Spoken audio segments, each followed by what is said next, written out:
Hallo, herzlich willkommen zurück hier am Expert-Stand am Gamescom Donnerstag. Vielen Dank, Dennis, für diesen schönen Einblick in The Crew. Jetzt geht es weiter mit einem weiteren Ubisoft-Spiel, nämlich Assassin's Creed Origins. Und ich freue mich ganz besonders, hier Ashraf Ismail begrüßen zu dürfen, den Game Director von Assassin's Creed Origins. Mit dem werden wir jetzt ein bisschen über das Spiel plaudern. Wir werden uns das neue Material zum Spiel angucken. Und natürlich machen wir das jetzt auf Englisch, damit natürlich mein Gesprächspartner auch was verstehen kann. So I'm switching over to English now. Ashraf, thanks for joining us here on stage. Thank you, it's great to be here. Game director of Assassin's Creed Origins. Yes. And you released not only one new trailer, but two new trailers for Gamescom. I think it's probably a good start if we take a look at these two new trailers. They're rather short, but probably you can add some context to them or do a little explanation about the stuff that we're going to see. Yeah, let's do that. So let's roll the first new trailer for Assassin's Creed Origins.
So I would say you can pretty much break this trailer down into two parts. We've got the first part, which shows a lot of very famous characters that will obviously be in the game. Do you want to elaborate a little bit more on the setting and the story that's going on? Yeah, absolutely. So we're in ancient Egypt, 49 BCE. So this is a wonderful time period where it was ancient Egypt at its grandeur and accomplishments. But at the beginning of its demise, the line of pharaohs is about to end. Cleopatra is the last pharaoh. The gods are going to die, and the way for Egyptians is going to change forever. And a new world order is coming. Rome is coming. They're right there. And so in this crucible of history, this really incredible time period, we witnessed the birth of the Brotherhood that we know from AC1. And so this is the context and the journey that we propose to our players. You're playing Bayek, who is going on a personal journey to figure out something that's happened in his village. And eventually it leads him to meeting people like Cleopatra and Caesar and witnessing things like the Siege of Alexandria, the epic meeting between Cleopatra and Caesar, very famous moments. So it's a really wonderful, intense time period. So the Brotherhood will actually play a role in the power struggle that's going on between Cleopatra and well, we don't want to spoil too much. It's the journey we want for our players, but the idea is this is the time period where Cleopatra has been exiled and she is going to ascend her throne from her brother Ptolemy XIII with the help of Caesar. And so players will witness this, and they will have a role to play in that. I don't want to spoil too much about that experience, but it's one of the hallmarks of Assassin's Creed to be able to be in these pivotal moments with these bigger-than-life historic figures. And so, yes, the player will have a role to play, and there is an output that leads to what the eventual birth of the Brotherhood. All right. I think the second part of the trailer is very focused on combat. And I think combat is a topic I've played a lot of the former Assassin's Creed games. This is one of the things that I grew a little bit tired of. Mainly, I mean, the fighting always looked good, but sometimes there was no real competition to it. You could just beat like a lot of enemies with easy moves and stuff like that. And seeing that you put such a focus on combat even in this trailer, this is something that you really revamped for the new game, right? Oh, absolutely. It was one of the things when we started this project that we said, not only do we need to change the experience of Assassin's Creed from a gameplay perspective, from a how do I control this game, how do I read this game perspective, this pushed us to think about combat and how far do we want to push combat, and saying that gameplay is crucial. We need to have gameplay depth, and that the learning curve of the combat system actually takes some time. You need to learn all the different weapons and where they're good and where they're not the best. And so we pushed ourselves to reinvent combat, build it from scratch. It's a hitbox-driven system, which means if you swing your weapon, if something's there, it's get hit. If nothing's there, you just open yourself up. So all of a sudden, the range, the speed of the weapon matters, the position of the enemies, their loadout matters. So it's definitely giving a lot more weight and depth to the combat system. If you say it's a hitbox system, can Bayek, the main hero in the game, can he wear armor or stuff like that that will actually change his hitbox? And So there's multiple things to do with armor. You have shields. You can put on different shields that you can put on. You can craft armor for yourself as well. That increases your defensive capacity. There's also separately the outfits. So the outfits are separated from the crafting system. They're both visual, so you could see both parts. But the outfits is really more for the visual to start looking impressive. But there's definitely a lot of defensive capacities in terms of crafting and equipment.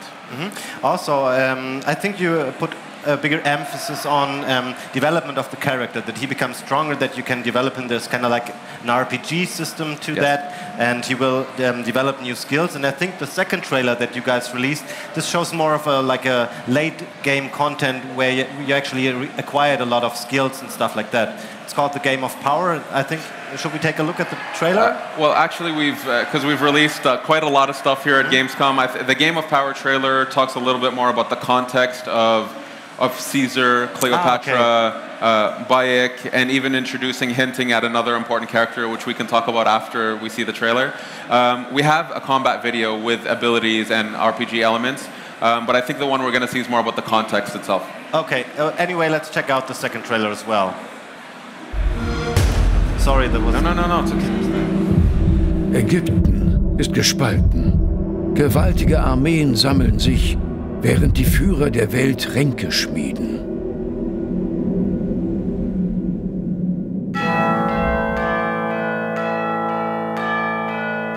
Ptolemäus, der Kindkönig, will die gesamte Region kontrollieren. Verbündet ihr euch mit meiner Schwester, lasse ich jeden Römer in Alexandria töten. Aber er ist eine Marionette und niemand weiß, wer die Strippen zieht.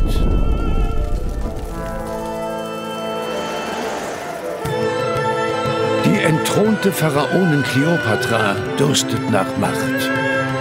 Wir haben Informanten in allen Regionen. In ganz Ägypten arbeiten mysteriöse Kräfte gegen uns. Sie setzt Gefolgsleute mit tödlichen Fähigkeiten ein, um sich den Thron zu sichern. Es wird Zeit für tödliche Attentate.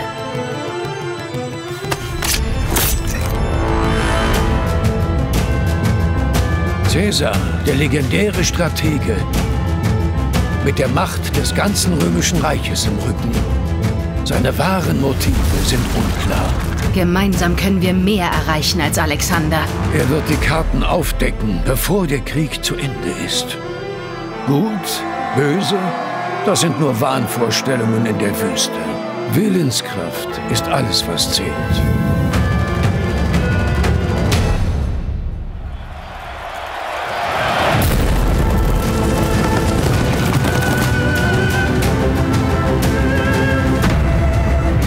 Du magst kein König sein, Bayek, aber du wirst Geschichte schreiben.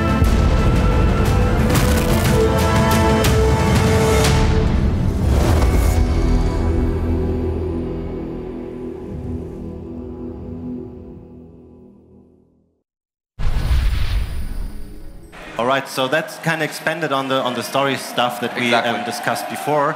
But to get back to what I mentioned before, the development of the character, can you talk a little bit about all the RPG elements that you added to the game? I think there's quite a lot of them, isn't it? Yeah, of course. It was a reflection that we made actually at the end of Black Flag, when we finished Black Flag, that we wanted to go much more RPG because of the playstyle element. We wanted players to be able to play the game as they wish, whether it's in a stealthy assassin playstyle, a warrior playstyle, a ranger playstyle even.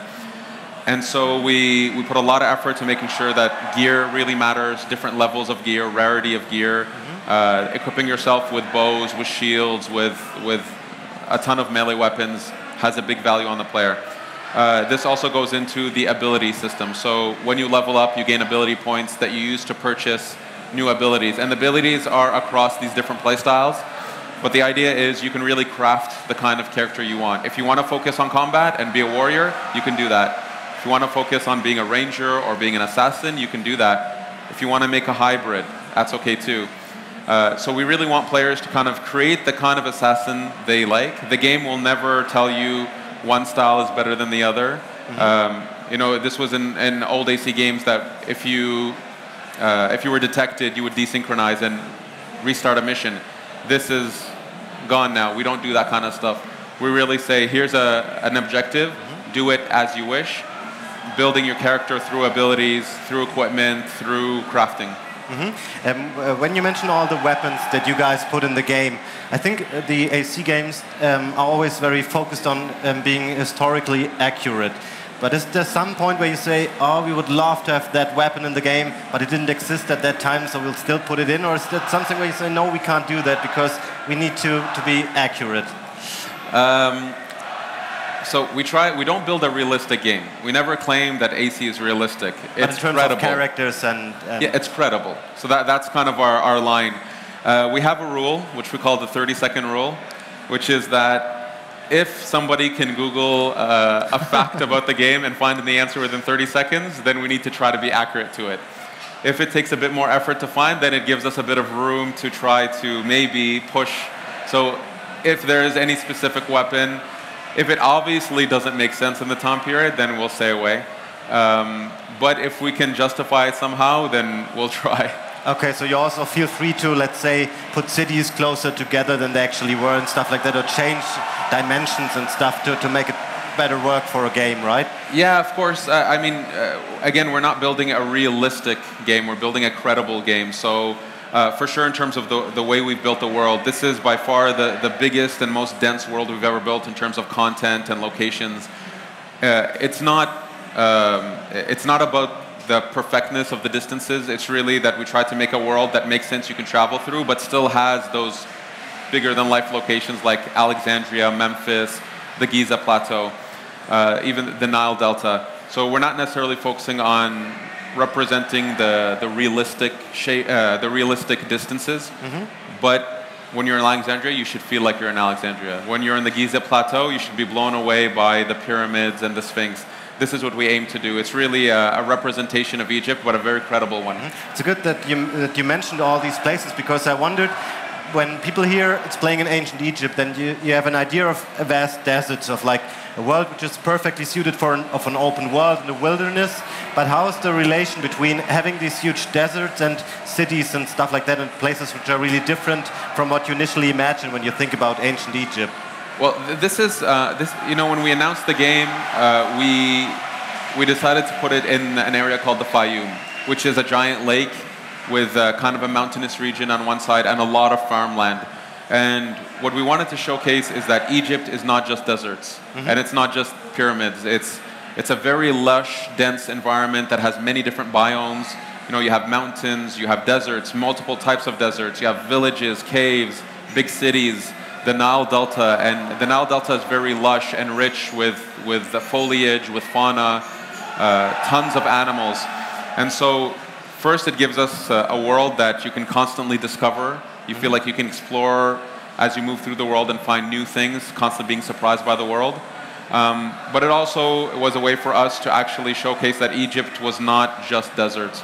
And we wanted to represent Egypt well. We want to do the location respect and showcase that it was actually very beautiful, large, with a lot of different life and looks and biomes and colors and all that beautiful stuff. All right. We have a lot of more questions prepared, but we need to go to a short commercial break. No problem. We'll be right back. Okay, wir machen einmal kurz Werbung, dann geht es gleich weiter mit Ashraf und noch ein paar weiteren Fragen zu Assassin's Creed Origins. Bis gleich. Hallo, hier sind wir wieder zurück zu Assassin's Creed Origins mit dem Game Director Ashraf Ismail, and we will continue our conversation about the game.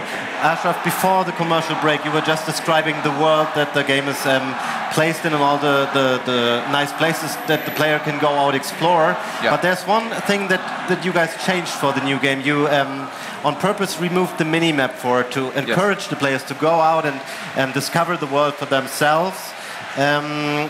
How does that work for less experienced players, for people who probably come in the first time playing an AC game? Doesn't it make it really difficult for them to discover everything without a mini-map? Yeah, so removing the mini-map was a choice because we wanted people to be looking into the world. What we found was people really focused on the mini-map. And not only that, from a design perspective, it became sort of this crutch for us to use when we needed to get feedback, that we just dropped feedback on the mini-map. And for me, at some point, and for the design team, what we felt was we don't need it. We can give the feedback that a player needs to play the game in different ways. We just have to be smarter at it. We have to take more time to figure it out and iterate. So the issue is not accessibility. It's not to make the game not easier to play or to understand what you need to do. We just challenged ourselves on how can we use art, the world, sound, to give the feedback a player needs without having to put everything in a little circle in the corner somewhere. Our worlds are beautiful. We take a lot of pride in our engineers and artists and technical artists, and we want people to be lost in Egypt. So we tried very hard to make sure exploring Egypt, you had enough information to explore and find what you might need, but that you still need to look. You still need to engage yourself, invest yourself into that world. So it's a balance that we've been iterating on for 4 years. So it's definitely not an issue of will people know how to play or what to do. It's really a challenge on the design side to say how can we give information to our players without putting a little HUD circle in the corner. Sure, but can you give us an example or two of what these cues can be for the player to understand where they need to go? Yeah, for sure. So for example, one of the most famous things that we've iterated on a lot internally on the team is what we call the red zone or a restricted area.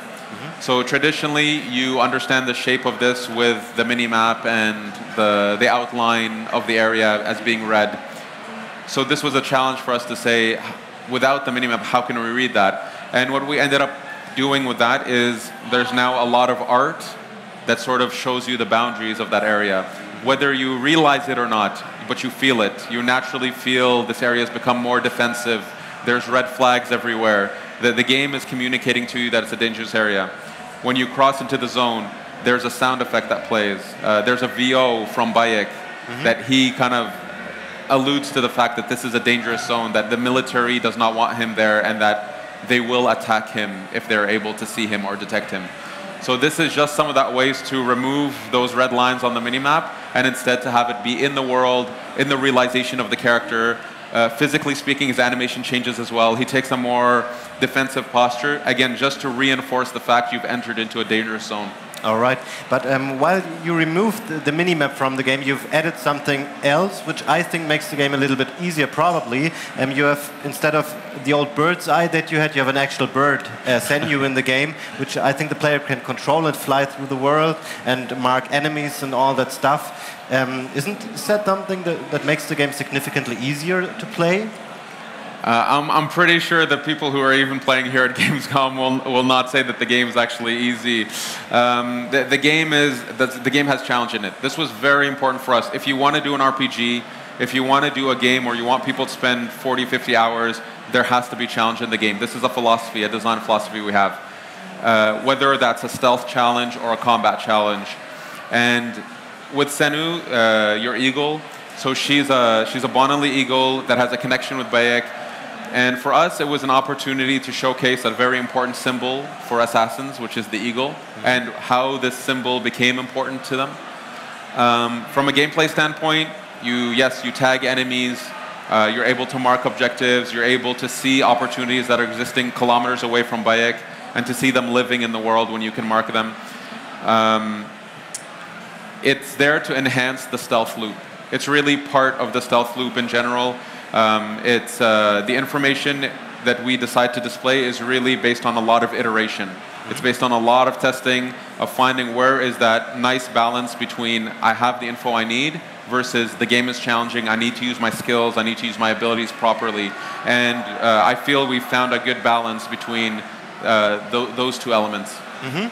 For me personally, especially Assassin's Creed 2 and its expansions that it got was a game that was focused on climbing or trying to find out how can I climb up a certain structure or building, and I enjoyed this part a lot, except for the fighting that's happening out there in the story. Just as climbing or trying to find a way, I found this very nice, and I loved the parts that were in some of the games kind of like these tombs, which were just about going into a closed-up structure and trying to climb up somewhere to find a treasure or something like that. Do you have areas like this in Origins as well?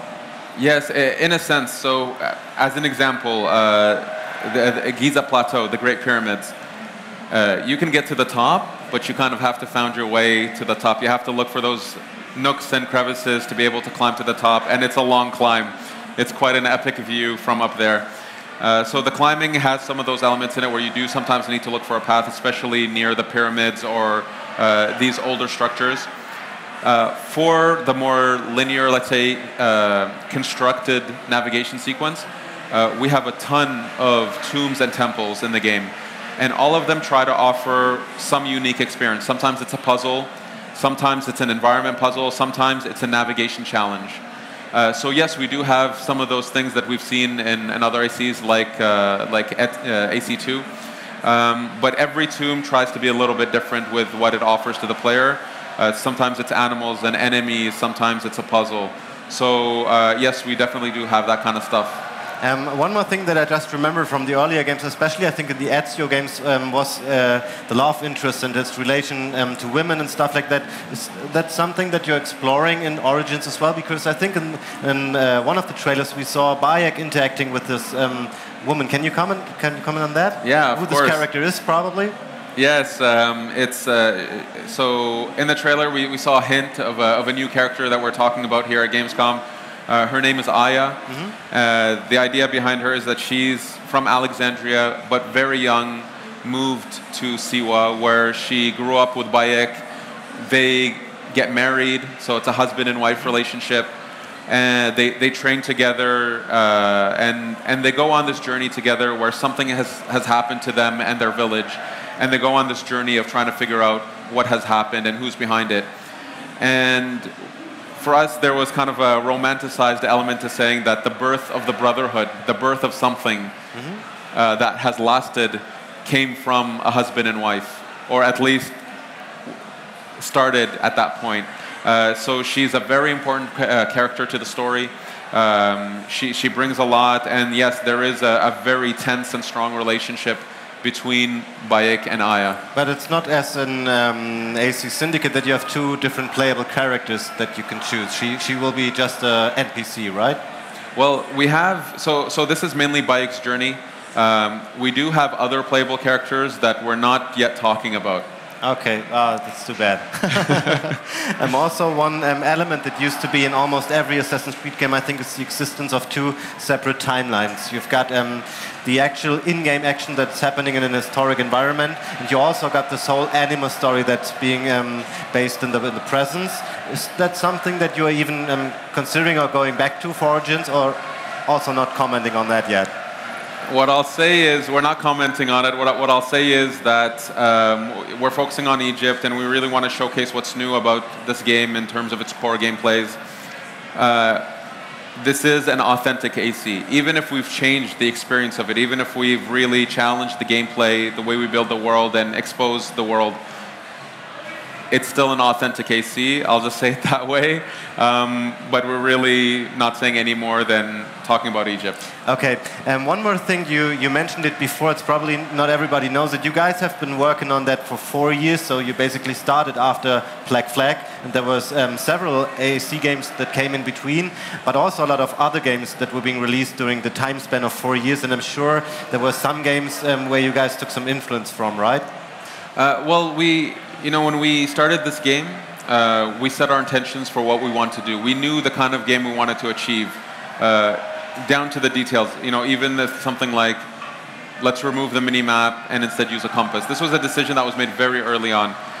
Having said that, for sure, we look at what's out there. We look at the way games are being consumed by players.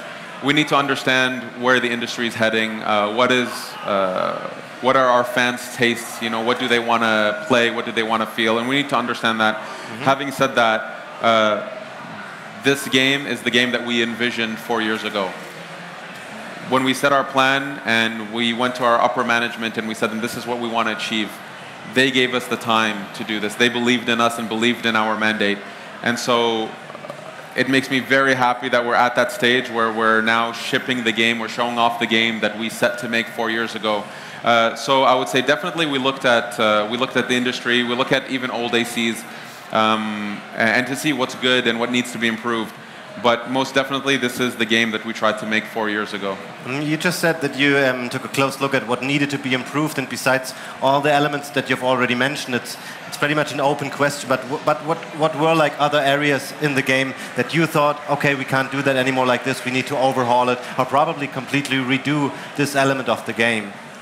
Well, one reflection that we've had is we were looking at Black Flag, which was our last game, and what we felt was we had something really strong with exploration, mm-hmm. but the sense of discovery was not necessarily as strong. And so for this game, we told ourselves that not only is Egypt amazing to explore, but you should be constantly discovering things that surprise you, teach you something, give you gameplay value, give you lore value. And so we've done things like move away from floating collectibles. Mm-hmm. We wanted to put everything in the world that it should belong in that world. It should make sense to that world. It should make sense to Bayek and to the player. But that you're constantly surprised. This was very important for us. We want people to be lost in Egypt. And so this was a learning that we had made from Black Flag. It's also one reason we went to the RPG element. It was really looking at the way people played the game. It was 50-50. People played in stealth and people played as warriors. And so that was another kind of cue for us to say we really need to go full-blown RPG. It's the way people are already playing our games, and instead we should just give them the tools to go further down those roads. So those are some of the elements. Stealth itself was something, again, we worked on, which we wanted to reinvent the way you get detected, the way you can vanish, the way you can cat and mouse with the AI. The AI itself now, one big improvement is that the AI is truly living in the world. Mm-hmm. Every AI, every NPC has an agenda, has a function, has a need. Before an old AC, if you were chasing somebody, you would, if they reached a certain limit, 65 meters or so, you would desynchronize. Yeah. And this was something we hated. It was not a constraint that a player understood or made sense. It was arbitrary. It was a technical issue. So now that the AI just lives in the world, if you're chasing someone, they can go as far away. You can not even chase them, go, turn around, do something else. You'll still have the feedback about how to find them. And maybe you chase someone who now has ran into a fort and is waiting for you with all his guards around him. Or you could have caught him on the road. So these are some of the ways that we've enhanced issues we've seen in the past to actually leverage it and make it like real cool gameplay opportunities for players. All right, let's conclude with one rather technical question. I wondered because I think you guys are emphasizing also that you're optimizing the game for 4K gameplay on Xbox One X and PS4 Pro, and I guess also on PC. But is there anything else that you can use the hardware power of these consoles for going beyond high resolutions? Is there anything else that they enable you to do that you couldn't do before? Well, definitely. What I would say is, for all consoles, we're really trying to push each console and platform, PC included, to the limits of what we can push it to. We have dedicated engineers and technical artists that work for each individual platform to really push it and see how far we can go. Effectively, with the more powerful hardware, yes, for sure, it's about draw distances. It's about RAM and processing speed. It's about making the game as beautiful as we can make it possibly. For sure, it helps with loading times, those elements. What we wanted though is that the experience of the game, the content experience, is the same on all platforms. You don't have a difference in content or story, but we take advantage of the hardware as much as we can to make the game shine to the best abilities of our talented people. All right, Ashraf, thank you so much for your time. Thanks for being here.